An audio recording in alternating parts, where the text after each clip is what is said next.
بالله من الشيطان الرجيم. بسم الله الرحمن الرحيم. الحمد لله رب العالمين الرحمن الرحيم مالك يوم الدين. إياك نعبد وإياك نستعين. اهدنا الصراط المستقيم صراط الذين أنعمت عليهم غير المغضوب عليهم ولا الضالين آمين. بسم الله الرحمن الرحيم. قل هو الله أحد الله الصمد لم يلد ولم يولد ولم يكن له كفوا أحد. أعوذ بالله من الشيطان الرجيم.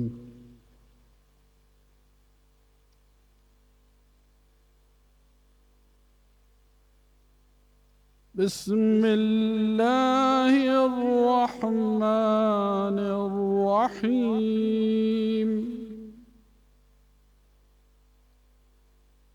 ألم نشرح لك صدرك ووضعنا عنك وزرك الذي أنقض ظهرك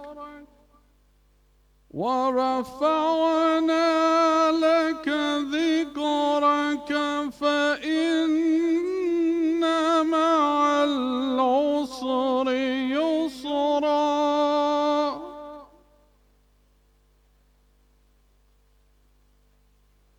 فإن مع العسر يسرا إن مع العسر يسرا فإذا فرغت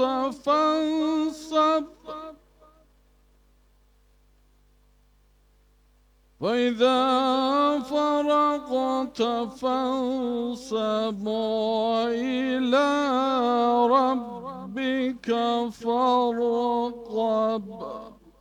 صدق الله العلي العظيم.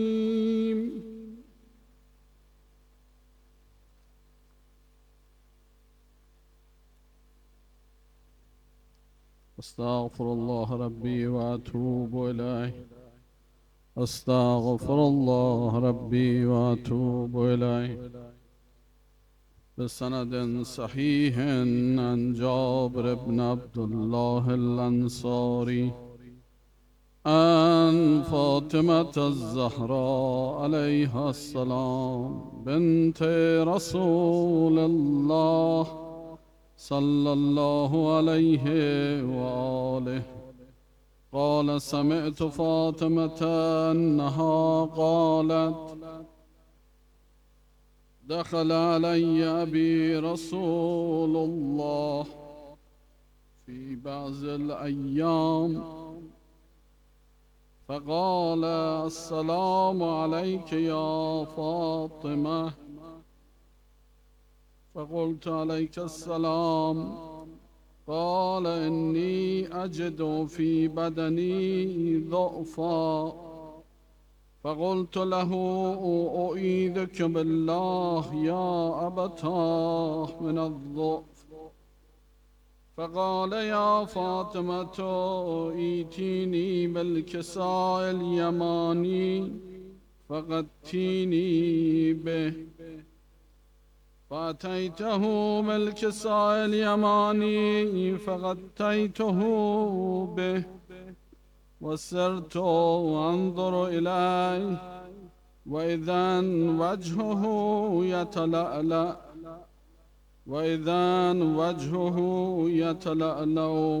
كأنه البدر في ليلة تمامه وكماله.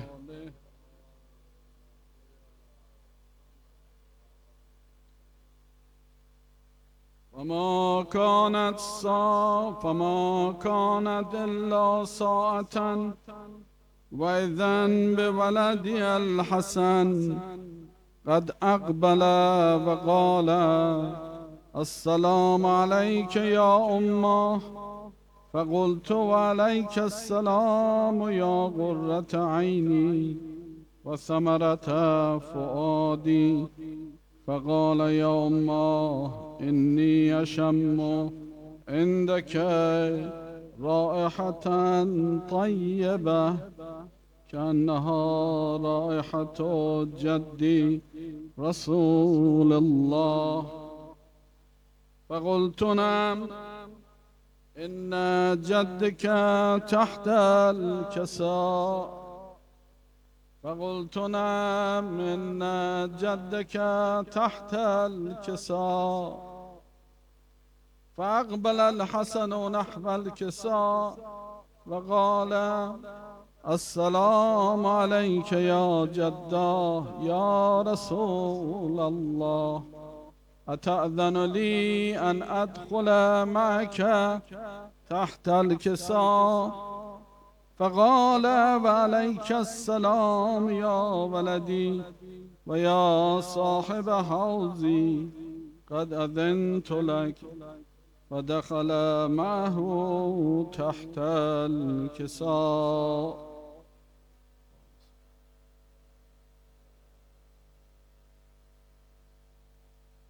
فما كانت إلا ساعة.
ولا بحرا يجري ولا فلكا يسري إلا في محبة هؤلاء الخمسة الذين هم تحت الكساء.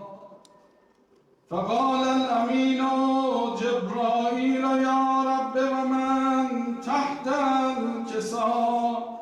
فقال عز وجل هم أهل بيت النبوة ومعدن الرسالة، هم فاطمة وأبوها وبعلها وبنوها.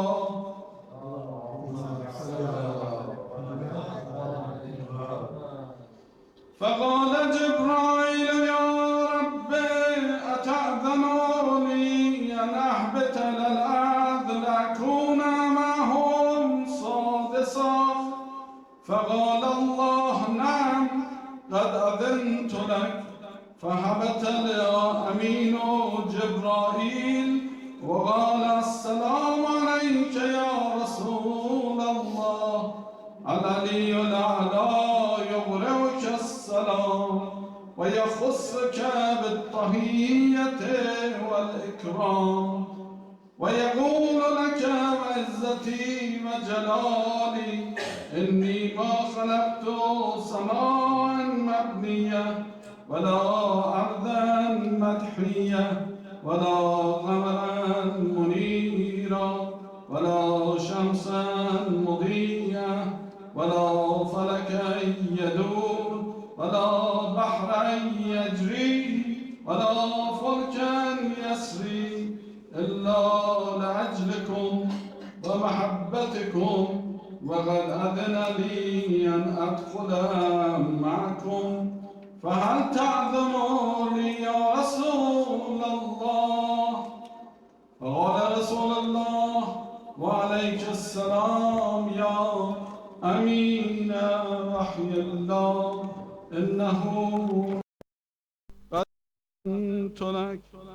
فدخل جبرائيل معنا تحت الكساء فقال لأبي إن الله قد أوحى إليكم يقول إنما يريد الله ليذهب عنكم الرجس أهل البيت ويطهركم تطهيرا.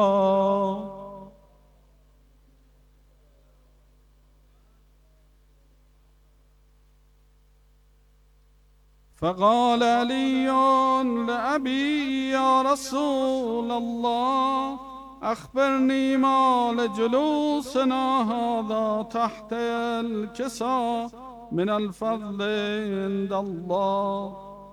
فقال النبي والذي بعثني بالحق نبيا واصطفاني بالرسالة نجيا ما ذكر خبرنا هذا في محفل من محافل الأرض ما ذكر خبرنا هذا في محفل من محافل الأرض وفيه جمع من شيعتنا ومحبينا إلا ونزلت عليهم الرحمة وحفت بهم الملائكة واستغفرت لهم إلى أن يتفرقوا.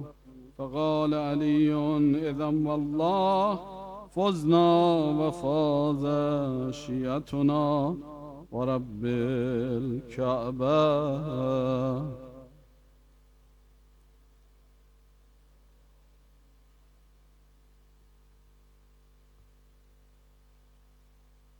فقال النبي ثانيا يا علي والذي بعثني بالحق نبيا واصطفاني بالرسالة نجيا ما ذكر خبرنا هذا في محفل من محافل أهل الأرض وفيه جمع من شيعتنا ومحبينا، وفيهم محموم إلا وفرج الله حمه، ولا مغموم إلا وكشف الله غمه، ولا طالب حاجة إلا وقضى الله حاجته.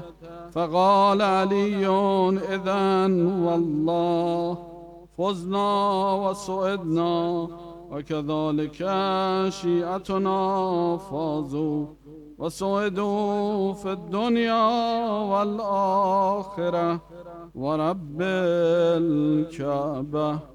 صلوات.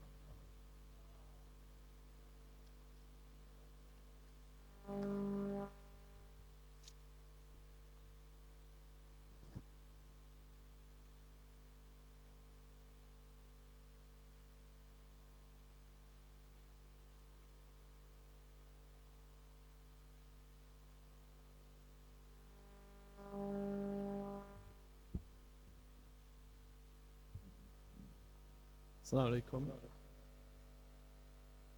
So I wanted to just start by reading a few extracts from the book Sayings and Wisdom of Muhammadi.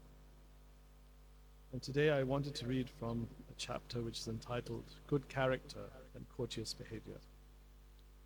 Bismillah ar-Rahman ar-Rahim. Imam Ali alayhi salam says, nobility of character consists of 10 qualities: generosity, modesty, sincerity, fulfillment of trust, humility, self-esteem, courage, forbearance, patience, and gratitude. There are 3 kinds of people who are recognized only in 3 kinds of situation.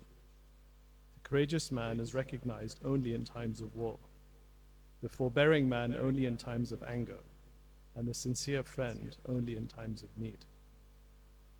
Do not let your evil outweigh your good, and do not let your avarice outweigh your generosity, and do not let your withholding outweigh your giving freely. Dislike in yourself what you dislike in others. And the most noble inheritance is good, courteous behavior.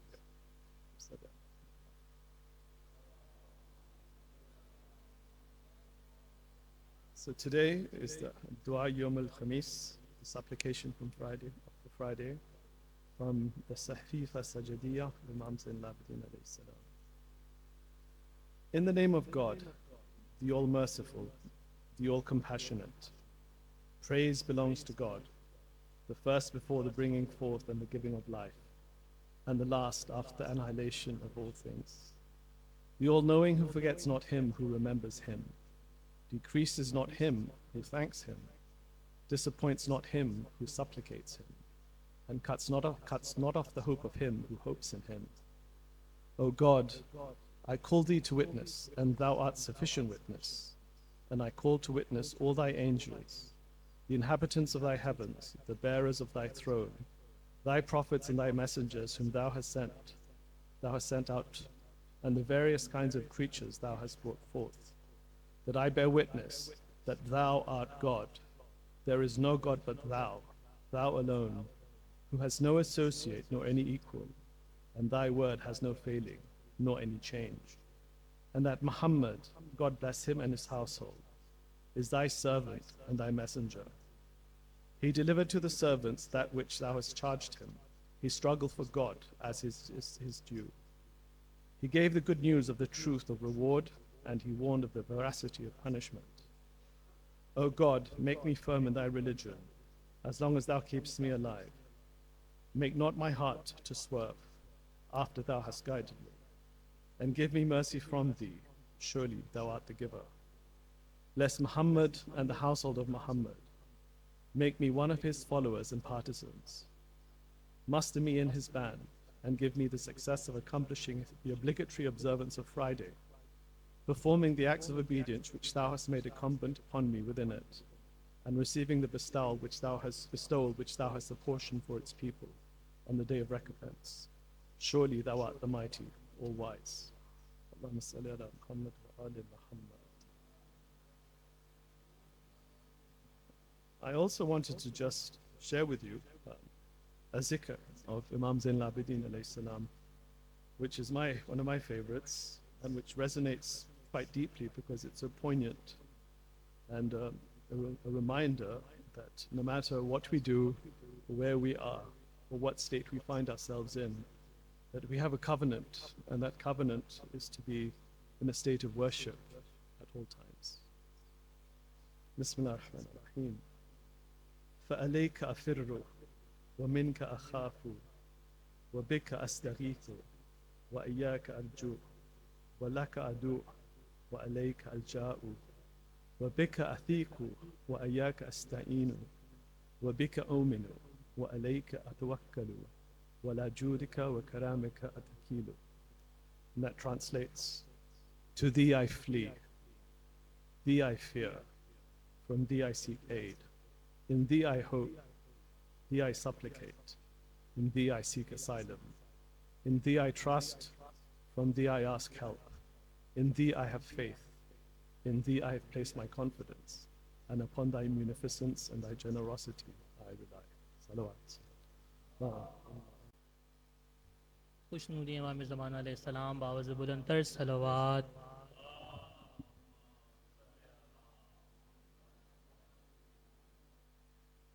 سلام کے چند اشعار پیش کر رہا ہوں، ایک بار مل کے باوز بلند درود پڑھتے ہیں.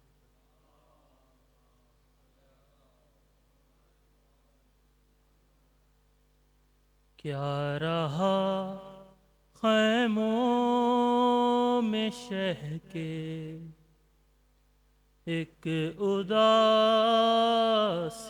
رہ گئی، کیا رہا خیموں میں شہ کے ایک اداسی رہ گئی، کیا رہا خیموں میں شہ کے ایک اداسی رہ گئی، کیا رہا خیموں میں شہ کے ایک اداسی رہ گئی، صرف رونے کو محمد کی نواسی رہ گئی، سج گئی قاسم کے ٹکڑوں سے ادھر کر بو بلا، سج گئی قاسم کے ٹکڑوں سے ادھر کر بو بلا، ماں ادھر بیٹے کی دلہن کو سجاتی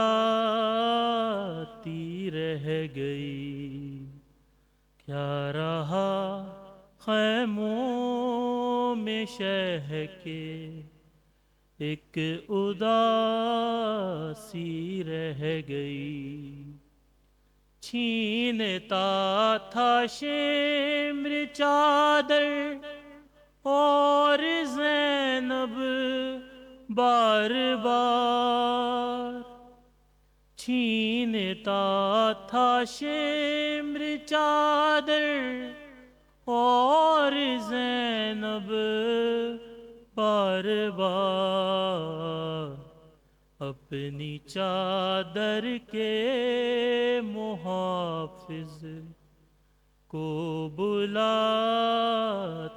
رہ گئی، اے مسلمانوں تمہاری غیرتیں کیا ہو گئیں، اے مسلمانوں تمہاری غیرتیں کیا مر گئیں، تم تماشائے تھے زینب منہ چھپاتی رہ گئی، قید میں بالی سکینہ کو ملا بابا قصر، قید میں بالی سکینہ کو ملا بابا قصر، منہ پہ منہ رکھ کر جو سوئی ماں جگاتی رہ گئی، کیا رہا خیموں میں شہ کے ایک اداسی رہ گئی، ہر تماچے پر سکینہ منہ پہ رکھ کر ننھے ہاتھ، ہر تماچے پر سکینہ منہ پہ رکھ کر ننھے ہاتھ، نیل رخ ساروں کے غازی کو دکھاتی رہ گئی، کیا رہا خیموں میں شہ کے ایک اداسی رہ گئی، اور محمد والے محمد صلوات۔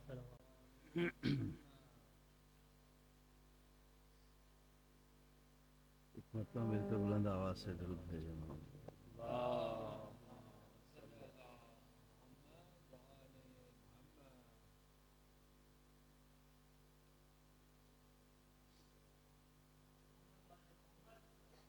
اللہم صلی علی محمد وآل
لنگر یہی ہے سفینہ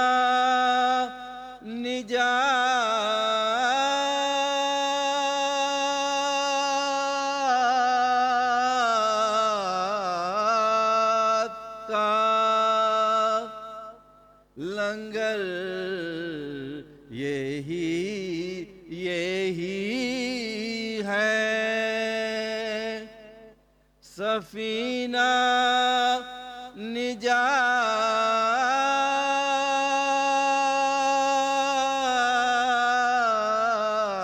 نجات کا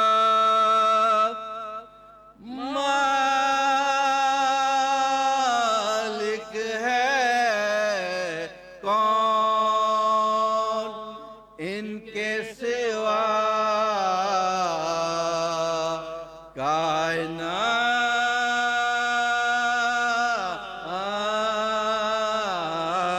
کائنات کا دانندہ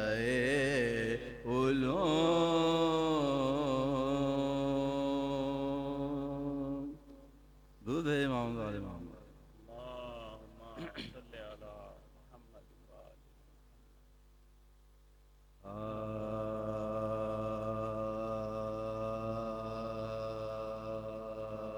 محمد خدا کا عبد ہوں اصنام کا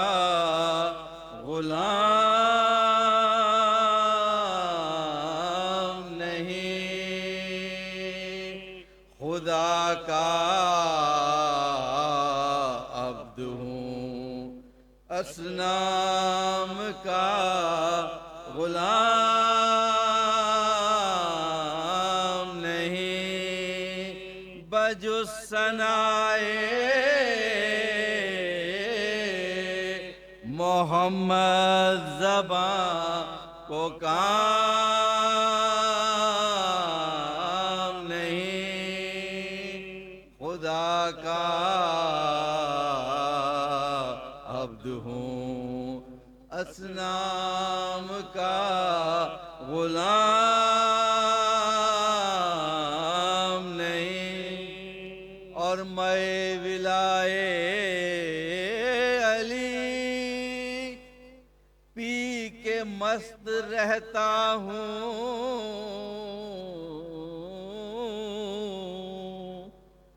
میں ولائے علی پی کے مست رہتا ہوں یہ میں وہ ہے کہ شریعت میں جو حرام نہیں خدا کا عبد ہوں اصنام کا غلام نہیں اور ہر ایک آئے گا محشر میں جب امام کے ساتھ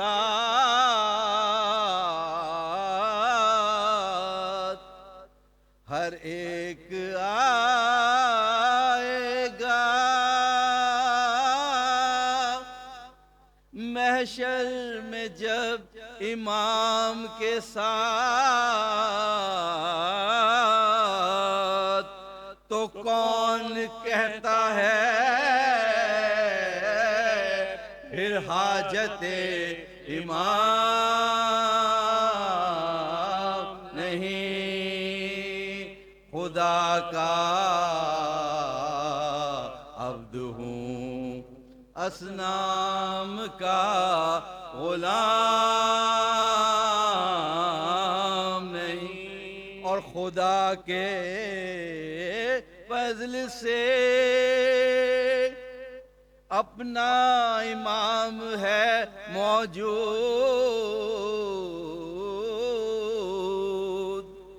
خدا کے فضل سے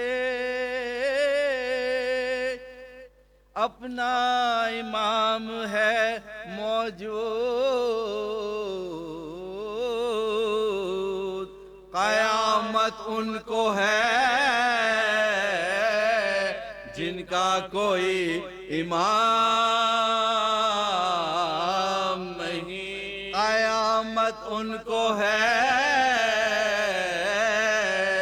جن کا کوئی امام نہیں، خدا کا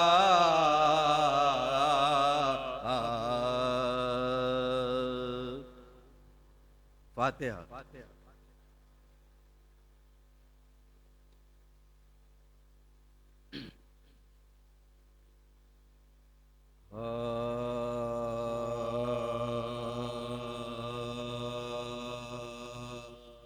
امت پہ پسر اپنے فدا کرتی ہے زینب، امت پہ پسر اپنے فدا کرتی ہے زینب، سینے سے دل و جاں کو جدا کرتی ہے زینب، چھٹتے ہیں پسر شکر خدا کرتی ہے زینب، جو صبر کا حق ہے وہ ادا کرتی ہے زینب، گھوڑوں پہ جو وہ دونوں پرارمان چڑھے ہیں، کہتی ہے کہ بیٹے میرے پروان چڑھے ہیں، شہ کہتے تھے ہم شیر یہ کیا کرتی ہو دیکھو، اکبر کو میرے بھیجو انہیں رن میں نہ بھیجو، وہ کہتی تھی صدقے گئی تم اس میں نہ بولو، زینب نے اسی دن کے لیے پالا تھا ان کو، زینب نے اسی دن کے لیے پالا تھا ان کو، تم تو انہیں رن میں نہیں بھجواتے ہو بھائی، پھر کس لیے ہم شیر سے شرماتے ہو بھائی، پھر کس لیے ہم شیر سے شرماتے ہو بھائی، بھجوانے کا اکبر کے نہ لو نام میں قربان، اکبر کی بلا لے کے تو جاتے ہیں یہ اس عام، اول تو وہ ہم شکل نبی ہے یہ کرو دھیان، اور دوسرے مجھ کو ہے بہت شیرے کا ارمان، اکبر کا میرے حسن و شباب شہدی ہے، ان میں کوئی 18 برس کا تو نہیں ہے، ان میں کوئی 18 برس کا تو نہیں ہے،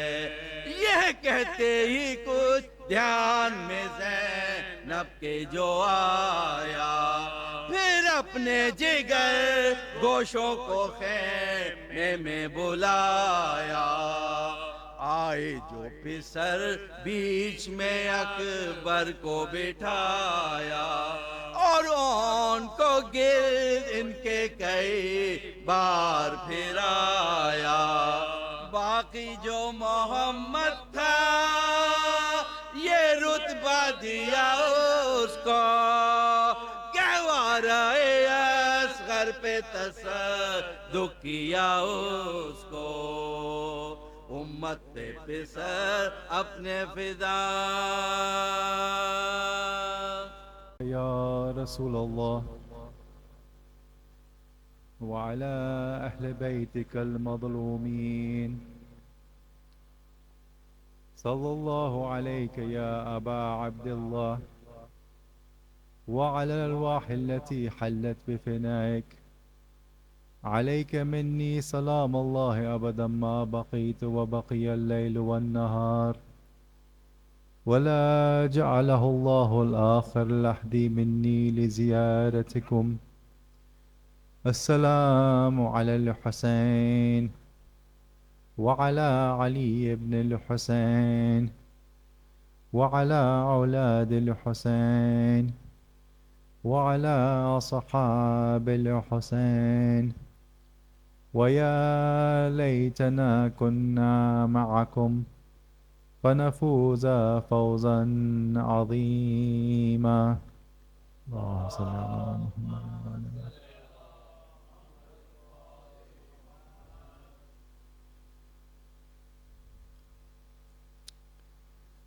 We convene these gatherings to commemorate the Shuhada. We convene these gatherings to welcome Imam Hussein and his followers and his family into our homes, into our homes, into our centers. And yet these nights go so quickly. And at times we think, have we even done enough to justify calling ourselves those who mourn the Imam? Have we done enough to commemorate him? Have we done enough to make them present? There's always a sense in which we can never really fulfill what we have to do. But we still make the effort. And we make the effort because our mourning is not just a particular thing. It is part of a much wider mourning. Much of that we cannot ourselves perceive. So for example, we have a famous narration from Imam Baqir alayhi salam.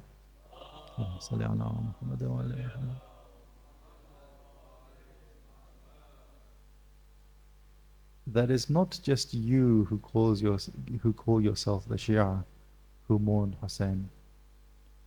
In fact, humans of all kinds, jinn, the birds and the beasts, they all mourn Hussein and the tragedy that befell him in their own way. Just as we cannot perceive their tasbih, their acts of worship, similarly we don't necessarily perceive the way in which they mourn. But they all mourn him. Because that mourning is a basic state of nature. It's a basic state of nature which reflects the status the Imam has as the wali, the status the Imam has as the pivot of the cosmos, the status the Imam has as the face of God on earth. This is precisely why we know that the horse of the Imam in his last times, he was bloodied and he was wandering. The words of Zat al-Nahiya say that he was wandering aimlessly. He was so saddened by what had happened, and he had rubbed his face in the blood of the Imam, and he went back to the camp as if to tell them something had happened. But he didn't go in a straight line. He was wandering as if he had been hurt and injured himself. So this was a horse. And we know the birds did the same, and we know that the skies wept blood. This is not a minor event. This is not just a battle. This is not just a conflict. This is a pivotal event in sacred history, in the history of the cosmos. We have another report which tells us about the importance of this commemoration and the importance of those who contribute to the commemoration either by composing or reciting verses. One of the things that we know which is different from the way in which we commemorate and make the memory of the Imam present, and those who used to do it before, particularly in the time of the Imams, is that the earliest Majalis were almost definitely made up of poetry and nothing else. Poetry which was commemorating the tragedy, commemorating what happened to the Imam, and was emphasizing his importance.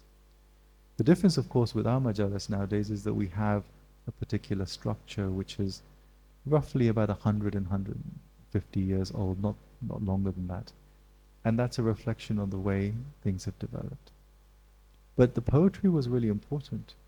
And the poets and those who recite the poetry are truly respected and honorable people if they stick to the sincerity of what they are doing. So we have this narration from Imam Sadiq alayhi salam.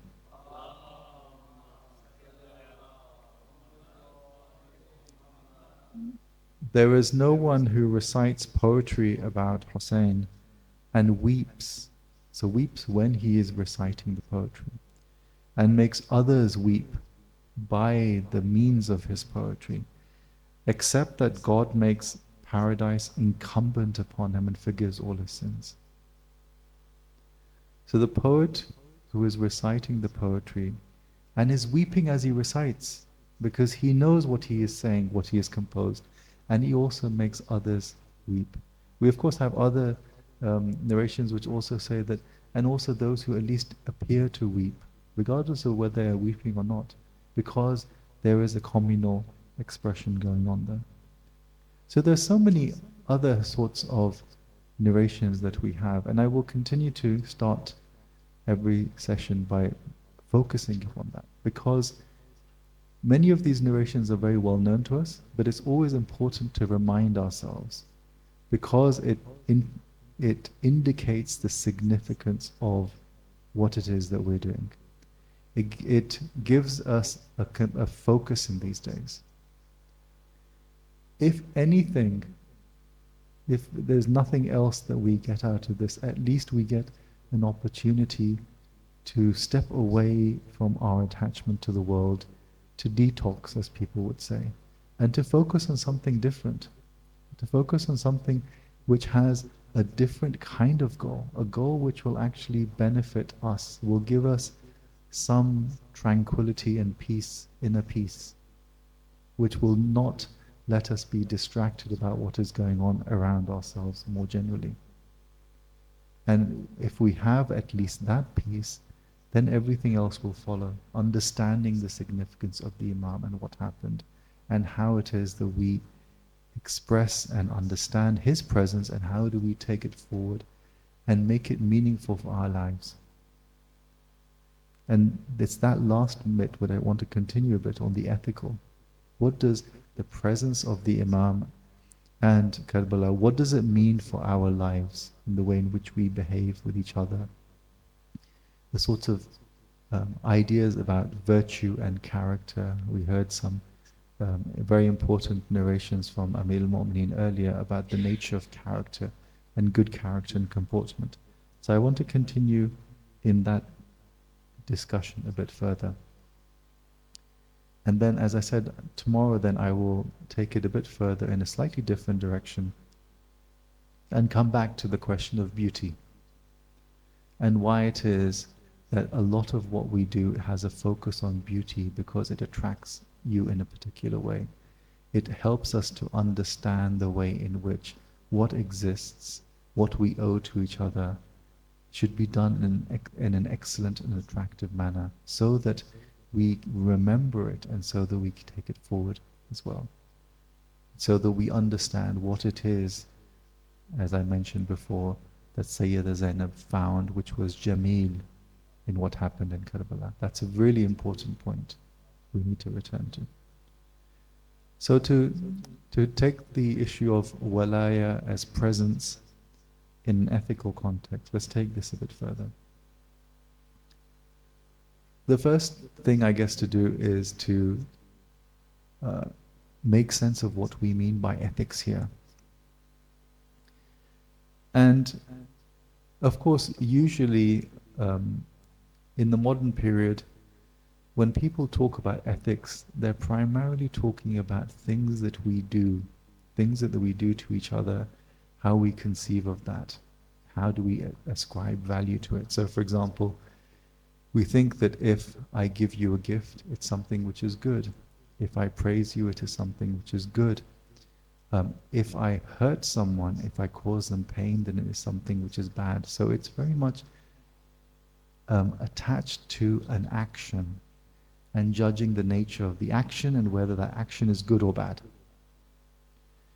But in the tradition of akhlaq that we have, while the actions are important, the actions arise out of our nature. It arises out of what we are. The word akhlaq, for example, is a plural of the word khulq. And a khulq is a trait. It can be a virtue, it can be a vice. Akhlaq can be good, akhlaq can be bad. But it's very much about something which is internal. It's a particular state. It's a particular propensity. It's a particular attitude that someone might have. And so, from the earliest period when the Prophet, one of his most important and famous sayings was when he said that I have been commissioned. My bi'atha, my commission, my mission is that I perfect makarim al-akhlaq, utammim makarim al-akhlaq, that I perfect good character, noble characters, character traits, virtues. And what this meant was that his function was to produce good people. That was his function. As I said earlier, the tazkiyat an-nafs that he created was to create good people. And then those good people would effect actions which are good. And by doing that, they would be able to understand what was wrong and what were vices which they should strive to eliminate from themselves. Because once you eliminated those vices from yourself, then you would expect not to commit sins and bad deeds which come around it. The function of the Prophet is to create a good moral community which can move forward in the world. That's the nobility of the prophetic community. That was the function of it, and that's the function that the Imams then want to take further as well. Moving it, into the acquisition of what it means to live the good life, and with a destination in mind of the good, and ultimately of meeting God at the end of that. Acquiring virtues, changing, transforming yourself and your character, rejecting vices, rejecting attachments which take us away from that purification that the Prophet and the Imams are doing to us. It's about changing your character in that way. It's about realizing and making present the character which is good. Now, the way I want to explain this is by using another theory, but in some ways the theory is a very obvious one, which is that the way we can be really good people, we can change our ways, we can move towards the good, is if we have a very clear sense of an example to follow. Right? So the theory is known as moral exemplarism, that you should have moral examples. And this is very much the idea that we have, for example, in the Quran, that the Prophet is the uswa hasana. He is the good model, he is the good example that we have for us, that we take forward. And the notion of prophetic sunnah, or the sunnah of the Ahlul Bayt who carry that, is very much focused on this moral aspect of transforming, purifying their followers so they become the sort of people from whom only good actions happen. And of course I'll come back to this later, but I've been coming back to it constantly. This is why in these sessions we always end with the Masayib, because these are the people who have been transformed. They are the bearers of that good character. They are the bearers of those virtues because the Imam has transformed them. Has transformed them into ones, people who are truly worthy of them, who are following their example. They are worthy of them. Now, when we think of examples, there are different kinds of examples that we often hold up in life. And the reason why examples, of course, are important is because, we're on a certain journey and we recognize what our limitations is. As I was saying yesterday, it's important on this particular journey in life to have some sort of guide or some sage who you try to emulate and follow. You consider them to be an example. And we think of examples in many different ways, in many different kinds of fields. So, normally people think of heroes. Heroes are people who have certain qualities which we like, which we consider to be examples to follow. For example, they have qualities of courage. They have certain kinds of physical skills that we think are good. There are other kinds of examples we have, which I briefly mentioned yesterday, with sages. Sages are, and even geniuses. It's the idea of people having certain intellectual qualities, intellectual excellences, and so we consider them to be an example that we should follow in that area. And similarly, we have the idea of examples as saints or holy men. And these are really the ones which I'm thinking about here. So when we consider the Prophet or the Imam as an example, we're thinking of their moral excellence, the way in which they mediate between God and the cosmos, God and humanity, the way they remind people of God, the way they manifest the divine, which is extremely important. And so the very notion of the example or the exemplar is to provide a certain understanding of ethics, of morality, and then to provide a motivation by understanding what the example is, that you can act in an appropriate way, and then try to emulate that individual. Now, the exemplar, of course, will bear certain kinds of virtues, will perform certain kinds of duties, will fulfill the rights of others, and they will do all in an excellent manner where they reflect the very good life that we want to live, with the same kind of goal in mind. And they will bear certain kinds of virtues and qualities. We heard of some earlier. The ones which are often discussed in works on ethics are justice in particular, love and friendship, compassion, forbearance. Now, why justice? Justice because, theologically speaking, justice is taken as a center of how God is. Our theological system tends to focus on the idea of the unity of God, the Tawheed, but also that God is just, the adl of God. And so if you want to, in a sense, replicate the morality of God and the manifestation, the face of God, then justice is absolutely central to this. And by justice is meant a number of different kinds of ideas, but one is the central one, which comes, of course, across in the Arabic tradition, is the idea that justice is about treating things, people, in the way that they deserve to be treated, placing things and people in the right place.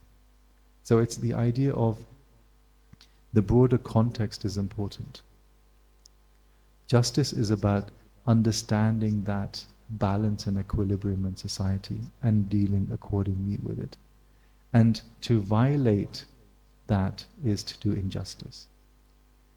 So, one of the examples of injustice is this idea that is an aspect, for example, of arrogance. So injustice, say, in someone who is a student or trying to learn, injustice, and this is actually a hadith of Imam Sadiq alayhi salam,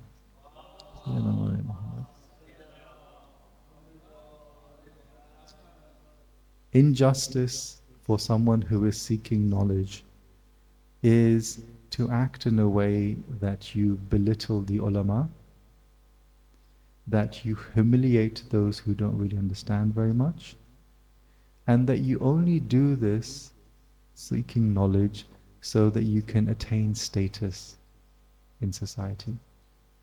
That is an act of injustice.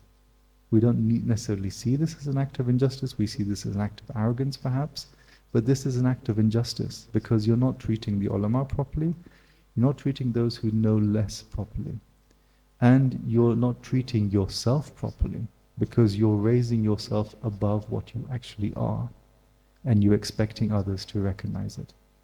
Most cases of arrogance are precisely involved in that you have a sense of yourself which is not in conformity with your reality. And you expect others to acquiesce to this, to agree to this. That is a fundamental act of injustice. So justice is one of the primary virtues. Love and friendship are also very important, because ultimately that's how we motivate and connect people. As I said, the idea that you have with in the ancient world, that love was a relationship in which you had one heart and many bodies, so that you had the same kinds of inclinations and desires and connections, was very important. Another very important, really important virtue is what in Arabic is known as hilm. Hilm, being halim. Halim, of course, is one of the divine names as well. This is a very difficult concept to really render into English because it has many different associations. In a number of hadith that we have, hilm is associated with ghadab, with anger. I said anger is one of the great vices which you have to avoid. And so hilm is often seen as the opposite of that. Someone who can control their anger and act accordingly. So can act in a difficult situation without becoming angry. Right? And it's a word, kadhim is also used for such a person, but hilm in this sense, this is only one of the senses of hilm, is, of course, we have many examples of this, of the A'immah. When people are treating them in an unjust manner by not recognizing who they are. Simple, again, one of the most famous examples you have is when the prisoners were taken to the court of Ibn Ziyad, and he said, "Who is this man?" And someone said, "He is Ali ibn Hussein." And he said, "Didn't God kill Ali ibn Hussein?" He's not recognizing him. He's not giving him the status that is due. And the Imam does not get angry. He very calmly explains who he is. And I will do that khutbah later, in a few days, because it's a very important khutbah, and it's an expression of the Imam's hilm, his forbearance in this very difficult situation, that he could even say simple things like, "This is who I am." This is not arrogance. He's doing justice to himself. And he's doing justice to others who are actually sitting there so they understand the reality of what has happened. But hilm is also gentleness. Hilm is also kindness. Problem is, we live in a world in which kindness and gentleness are seen as signs of weakness. The thing is, even at that time, hilm, gentleness and kindness was seen as a sign of weakness. This is why again, in Kufa, in Damascus, they thought the Imam was weak, but he was being gentle. He was being halim in every sense of the word. And yet they mistook it for mistook it for weakness. And yet we also understand it's that hilm which is attractive to people. Because just like those who had a darkness in their heart, who were basically unreconstructed animals, they failed to see the virtue in the Imam. There were others who saw the virtue. There were others who were transformed by the Imam's character and what he did and said in those places, in those difficult times in Kufa and in Sham. And opposing these sorts of virtues, we have very important vices. Hatred is one of them, horror is one of them, contempt, disgust. These are all examples of things that we actually see those who opposed the Imam and those in Karbala doing, expressing these vices, which showed the negativity of their own character when they expressed, and they created these situations. They expressed these vices in what they were doing. Now, the way the idea of the example works is the example bears virtues that we consider to be admirable. This is the key issue. We consider those virtues and the example to be admirable. We admire that example, and so we seek to emulate it. Now, I just want to stop you on the question of admiration. You can have different kinds of admiration. You can have admiration which is positive, and you can have admiration which is negative. Now we know, for example, that those who opposed Amir al-Mu'mineen could not deny his ilm. Right? They actually admired his ilm. But their admiration was negative because they reacted to his ilm with hasad, with envy.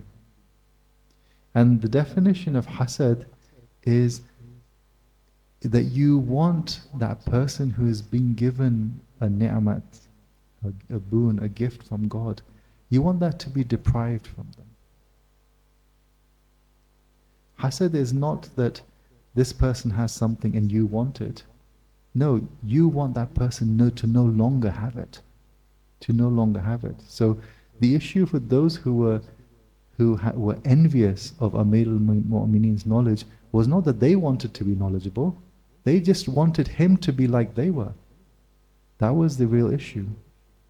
They wanted him to be like they were. And in fact, I would even say that the majority of those in the vicinity of Amir al-Mu'mineen and the Prophet dealt with them both in the same way. They admired them. They recognized their qualities, but they were hasideen. They didn't want them to have those qualities.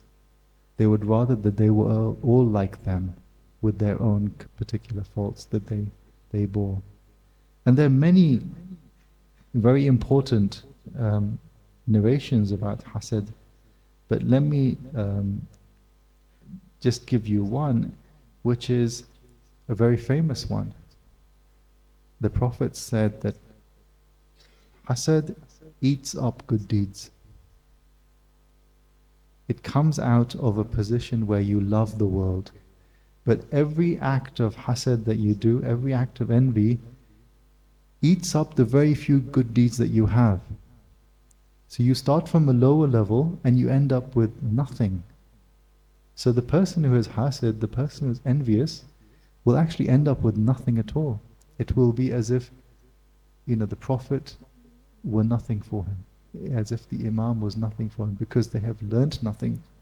because they've been so focused on their love of the world and doing what they want, that despite the fact they recognize quality and value in the other, they fail to benefit from it. In fact, it becomes a vehicle for their own destruction, because they want that person not to have the values and those qualities that they have. So admiration can be positive, it can be negative as well, and also it can be positive. And when it's positive, when you recognize the good, it's positive if it motivates you to emulate those persons. It motivates you to emulate them. When they see the justice, when they see the compassion and love, when they see the tawakkul and rida, and there are so many examples of tawakkul and rida in Karbala. I don't have to repeat these to you, but there's so many examples of this. They see the compassion and love. They see the sabr and the shukr. All of these things they see in the person they admire, and they want to emulate him. And they want to emulate them. Another aspect of the virtues which are admirable, and that's links to something which I said yesterday as well, is this notion of accounting for the self. They see that this person is constantly accounting and for themselves. You know, this is why we have all of these du'as from the Ahlul Bayt, which, you know, present their shortcoming in front of God. They're accounting for themselves. Their shortcoming is because in comparison to God, no one is anything in front of God. It's not a reflection of their fallibility with respect to us, but they're accounting for themselves, so they're telling you this is how you should also account for yourself. And there are so many, apart from the narrations I mentioned yesterday, there are many other narrations on accounting for yourself. Part of it is that, of course, account for yourself before you are judged. This is a very famous hadith of the Prophet. Account for yourself, because by doing that you're putting your hope in yourself and those who you are admiring, and not putting your hope in other people. Imam Kadhim alayhi salam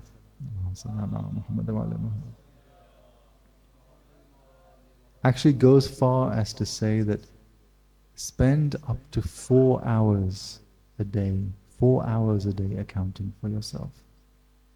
And every time you come across a good deed, thank God. And every time you come across a sin, then seek forgiveness. But do this. And of course, as I mentioned yesterday, think also as if you're presenting it to the Imams. Because by doing that, you will have that moral conscience, which makes you think, should I have done this? What would my Imam think and say if he knew that I was doing this? And we know that they know the states of our hearts and our inner sense as well. So the admiration motivates you to emulate. And the emulation then leads you into the living of the good life and the seeking of the good. Now, the thing with emulation is, it raises an interesting question. Can we actually be like the Imams? What does it mean to emulate?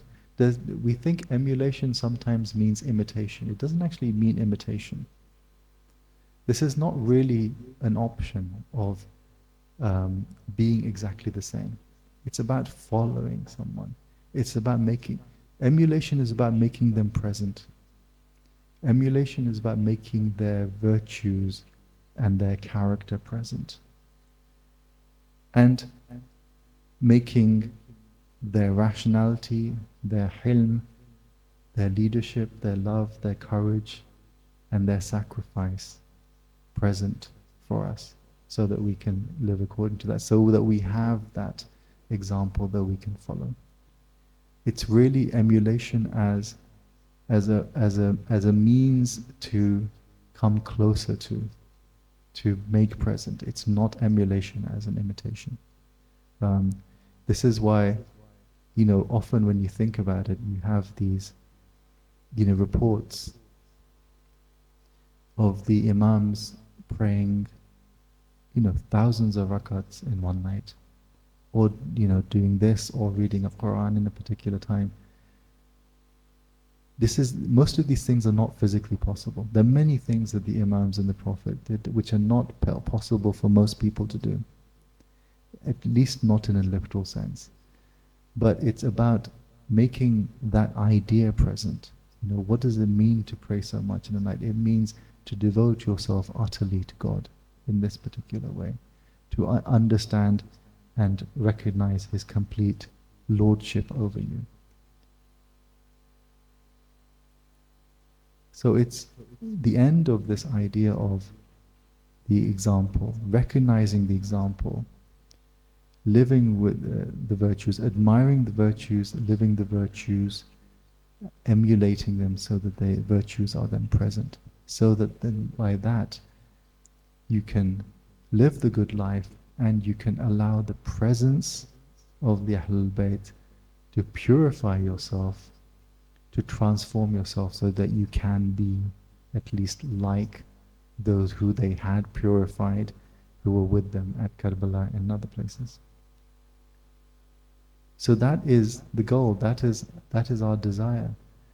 And even if we cannot perfect that immediately, at the very least we can try to avoid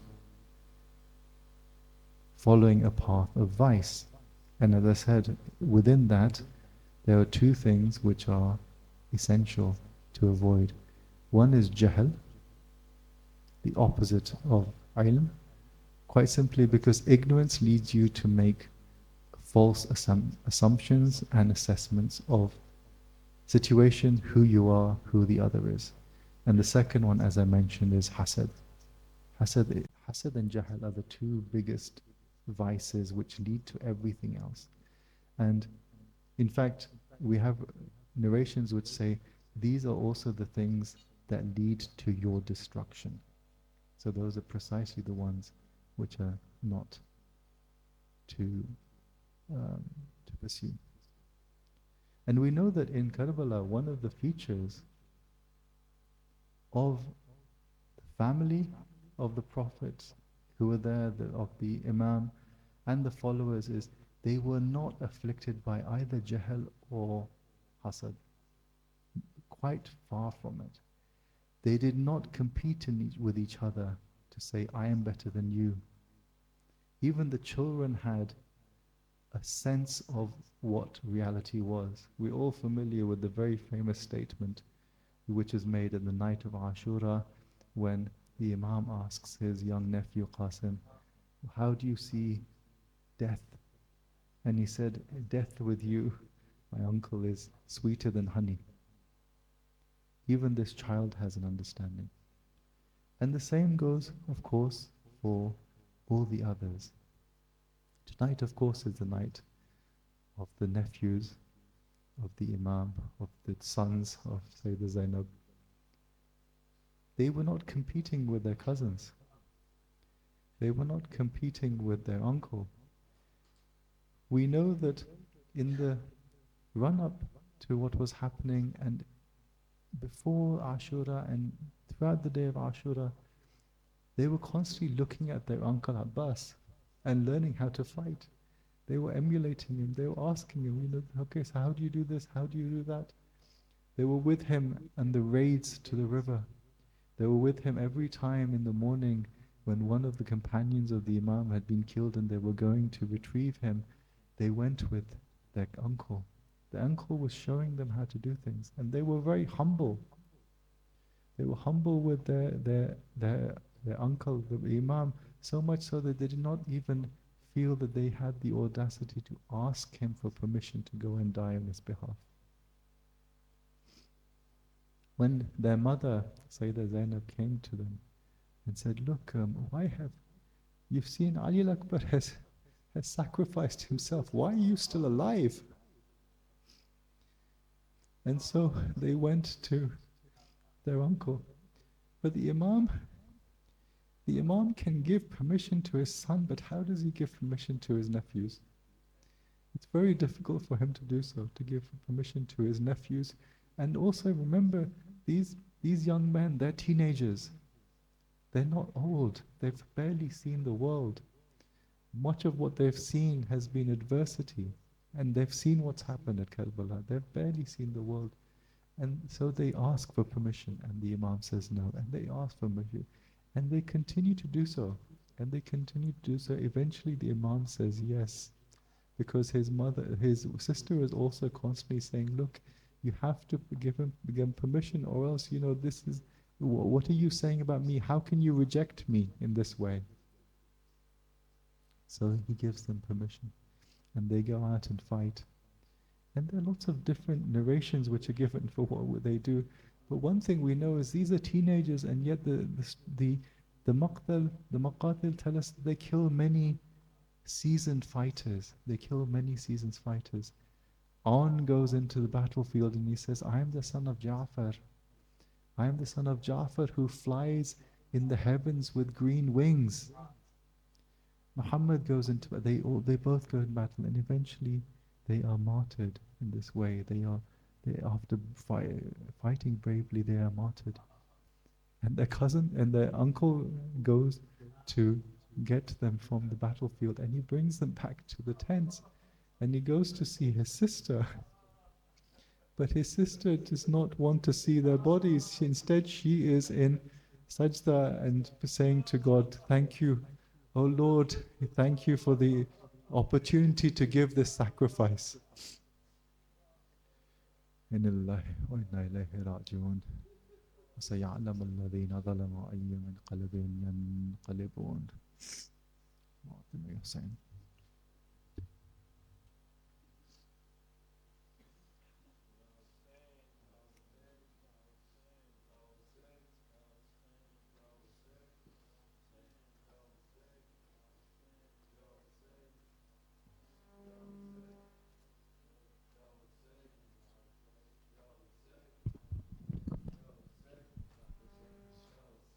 Ya Hussein.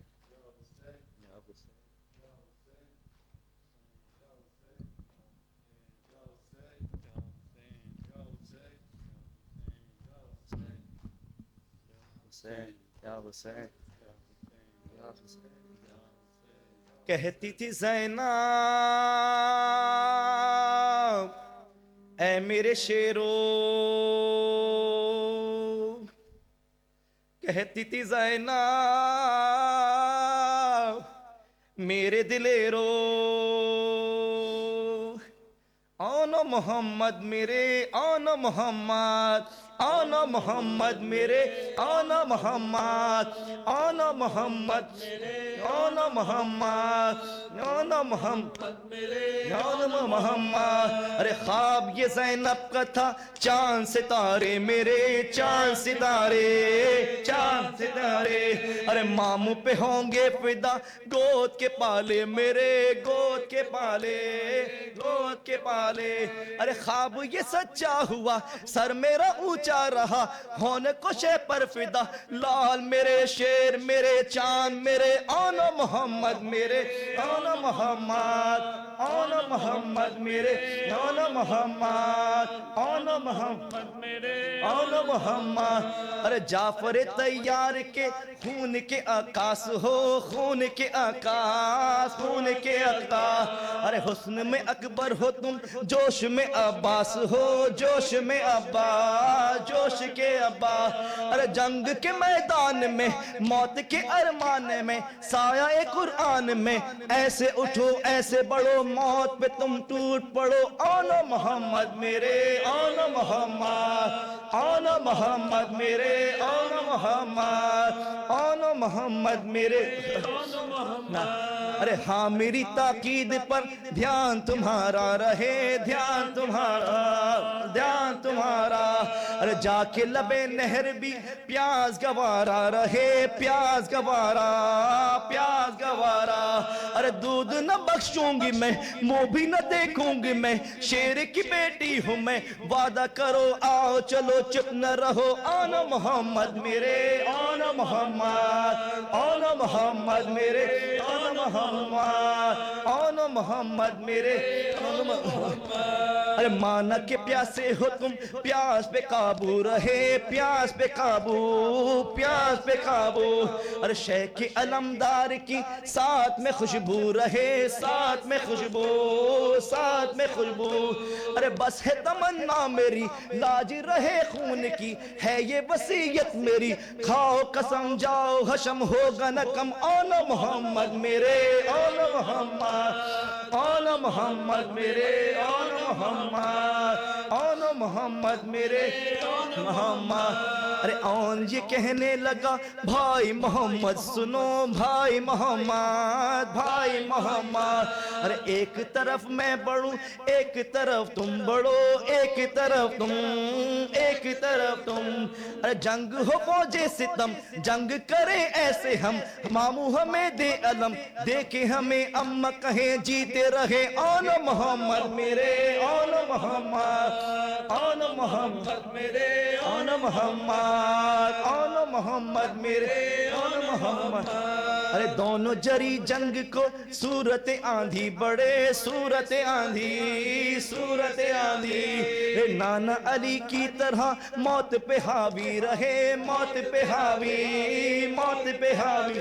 ارے مل کے جو حملہ کیا میمنوں میں سرا، ایک میں ضم ہو گیا تیغ علی، ایسے چلی دھوم مچی. آنا محمد میرے، آنا محمد، آنا محمد میرے، آنا محمد، آنا محمد میرے، آنا محمد. ارے دیکھ رہی تھی جو ماں خیمے کے در پر کھڑی، خیمے کے در پر، خیمے کے در پر. ساتھ وہیں تھے کھڑے حضرت عباس بھی، حضرت عباس، حضرت عباس. بھائی بہن شاد تھے، صاحب اولاد تھے، وارث اجداد تھے. کہنے لگے خوب لڑے شیر میرے. آنا محمد میرے، آنا محمد، آنا محمد میرے، آنا محمد، آنا محمد میرے، آنا محمد. ارے لڑتے کہاں تھک بلا، پیاس کے مارے ہوئے، پیاس کے مارے، پیاس کے مارے. ارے جلتی ہوئی خاک پر دونوں تڑپنے لگے، دونوں تڑپنے، دونوں تڑپ رہے.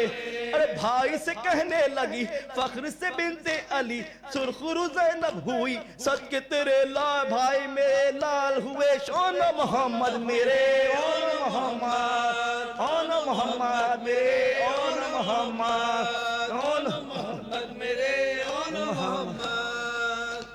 عاشور کی شب ہائے سکینہ کا وہ رونا،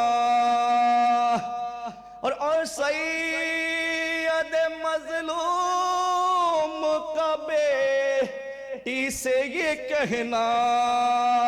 ارے تو روئے میں یہ دیکھ نہیں سکتا سکینہ، اچھی نہیں یہ بات نہ رویا کرو بی بی، اچھی نہیں یہ بات نہ رویا کرو بی بی، اچھی نہیں یہ بات نہ رویا کرو بی بی.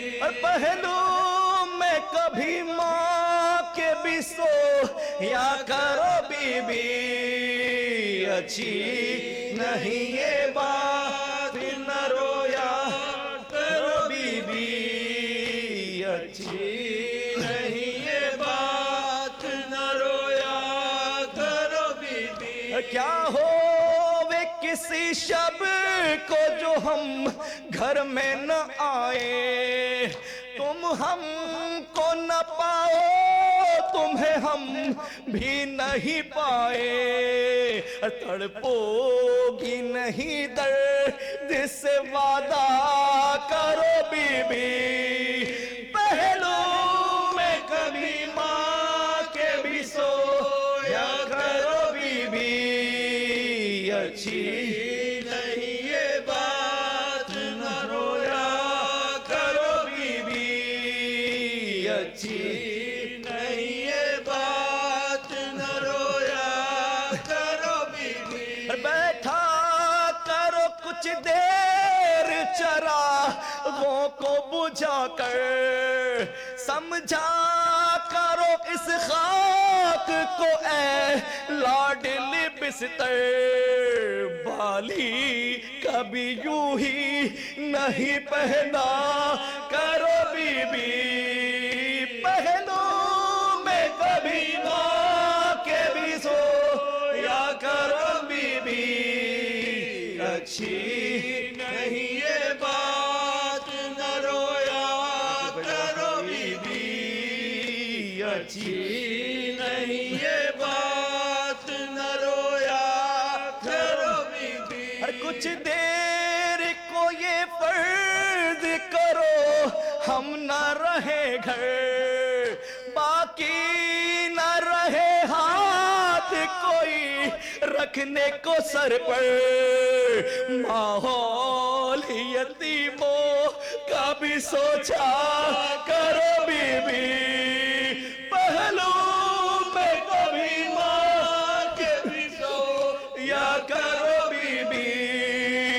اچھی نہیں یہ بات نہ رویا کرو بی بی اچھی نہیں یہ بات نہ رویا کرو بی بی عادت ذرا تنہائی میں رہنے کی بھی ڈالو تصویر تصور میں اسیری کی بنا لو آزاد پرندوں کو نہ دیکھا کرو بی بی پہلو میں کبھی ماں کے بھی سویا کرو بی بی اچھی نہیں یہ بات نہ رویا کرو بی بی اچھی نہیں یہ بات نہ رویا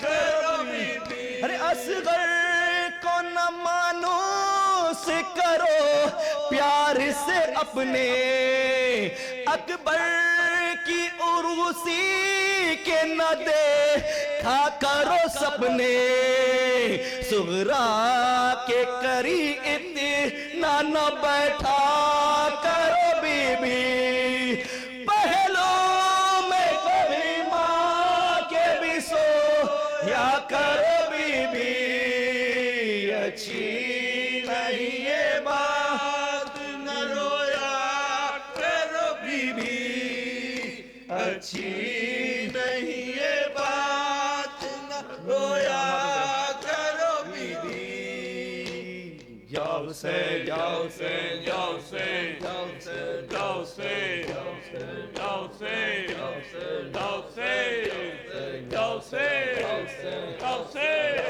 یا حسین یا حسین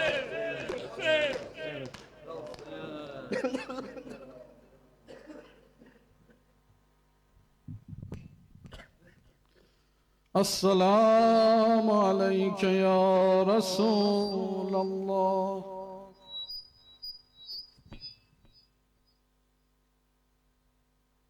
السلام علیک یا رسول اللہ السلام علیک یا نبی اللہ السلام علیک یا خاتم النبیین وسيد المرسلين السلام عليك وعلى ابنتك الفاطمة الزهراء سيدة نساء العالمين السلام عليك وعلى وصيك وخليفتك أمير المؤمنين علي بن أبي طالب. السلام عليك وعلى ولديك الحسن والحسين سيدا شباب أهل الجنة. السلام عليكم وعلى 9 المعصومين من ذرية الحسين. السلام عليك يا مولانا يا صاحب الزمان. السلام عليك يا خليفة الرحمن. السلام عليك يا شريك القرآن. السلام عليك يا قاطع البرهان. السلام عليك يا إمام الإنس والجان. السلام عليك وعلى آبائك الطيبين وأجدادك الطاهرين المعصومين ورحمة الله وبركاته. صلى الله